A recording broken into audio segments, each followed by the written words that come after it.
Sa video nito mga ka-dreamers, ito na. Set up na natin yung ating temporary shelter dito mismo sa aming munting sakahan sa Mukas, Tambalang, Salog, Zamboanga del Norte. Ayan. Dito ko isinet up yung aking munting higaan mga ka-dreamers sa patuyuan ng Kopra. Itong area na to. Dahil sa sobra na po yung lamig. Ika nga, talagang yung bugso minsan ng hangin kapag madaling araw talagang nakakapanginig ng laman. Kaya salamat sa Diyos dahil sa trapal na to, yung dala natin mula dun sa Barangay Balacan, Salog, Zamboanga del Norte. Ito na, nilagay ko na temporary at nilagyan natin ng additional na sako para magkaroon po tayo ng bintana ika nga, temporary. Pero ito sa side na yan ay hindi pa po natin nalagyan. Temporary lang muna yan. At sa susunod, kapag makapag-kopra na po tayo, bibili po tayo ng 3 dipa o di kaya 4 na dipa na additional na trapal para safe na po tayo dito. So, dito ako natutulog mga ka-dreamers sa duyan na to. Wala nang ligpitan. Andito na yung kumot, andito yung unan ko. Tapos yung aking mga gamit, andyan yung gadget, yung ating vlogging kit. Dito na inihanda para mas madali siyang kukunin kapag magbablog po tayo sa ating daily vlog, local farmers update. Ika nga. At si Mama, dito naman. Ito yung kanyang mga gamit, higaan niya. Tinakpan ko kasi yung manok kung minsan ay biglang pumapasok dito kapag tanghali. Nagpapahinga sila. Kung minsan naman kami ni Mama, nandun pa sa aming munting sakahan. Tuloy-tuloy yung pagkukumpuni. Kaya salamat sa Diyos kahit papano ito dahan-dahan po tayong nakausad sa ating mga plano. Passion ko po to. Kaya matagal ko pong pinangarap to na makapagsimula ng dahan-dahan para sa lupaing ito na mai-develop namin dahan-dahan. Kaya praise God. At ngayon, yung plano namin ni Mama dito sa aming luya farm, panimula pa lang.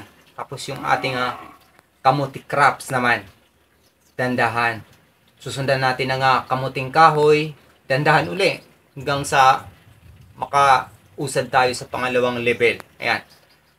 Yung mais, dandahan din, ganon. Tapos yung palay, meron po tayong sakahan ng palay, dyan lang. Halos kalahating ektarya na pwede nating gawing food basket dito sa munting sakang ito. Kaya salamat sa Diyos. Napakainam sa lahat ng pananim. Maprutas man, saging, o ano pa klaseng crops na pwedeng ipunla dito ay mabubuhay po siya. Kasi nasa tabi po ng ilog. Kaya kung baguhan ka pa sa aking YouTube channel, Dreams Visions TV, maaari niyo po akong tulungan sa pamamagitan ng inyong pag-follow at pag-subscribe.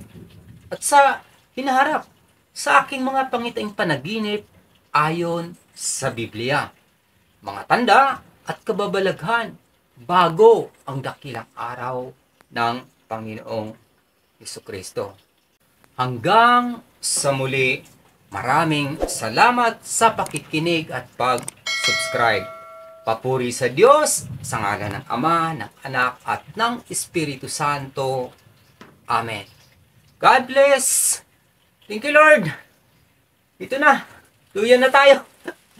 Ito yung napakagandang pahingaan. Ito yung mga ka-dreamers. Napaka-inam at magandang pahingaan kapag sa munting sakahan po tayo. Kasi pwede po ito i-set up sa mga puno ng kahoy. Huwag lang sa puno ng niyog kasi delikado yung mga bunga. Pero sa mga punong kahoy, ayan. Press na press habang natutulog po tayo. Although, mayroon pong mga lamok dito pero minimal na. Kaya lang kapag tag-ulan, yung dire-diretso month of August, September, yun yung dagsa talaga ng lamok. Pwede naman tayong gumamit ng katol. Panangga. Ika nga. Kaya, salamat sa Diyos. Kahit pa paano, dandahan tayong nakausa dito.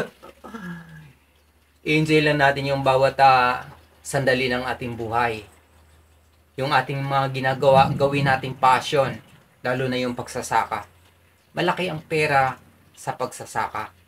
Bukod sa riyan, tayo mismo yung nagmamanage. Wala po tayong amo. Wala pong magdidikta sa atin. Sariling diskarte, ika nga. Ang gagawin lang natin, magiging mapanuri tayo sa ating pagsasaka para magiging productive. Kaya sa mga kabataan, gawin nyo rin passion ang pagsasaka. Simulan ninyo sa maliit na bagay. Simulan ninyo sa maliit na parcel ng lupa. Mag-eksperimento kayo hanggang sa matutunan nyo din yung paraan hanggang sa magiging mabunga at productive yung mga ginagawa. God bless!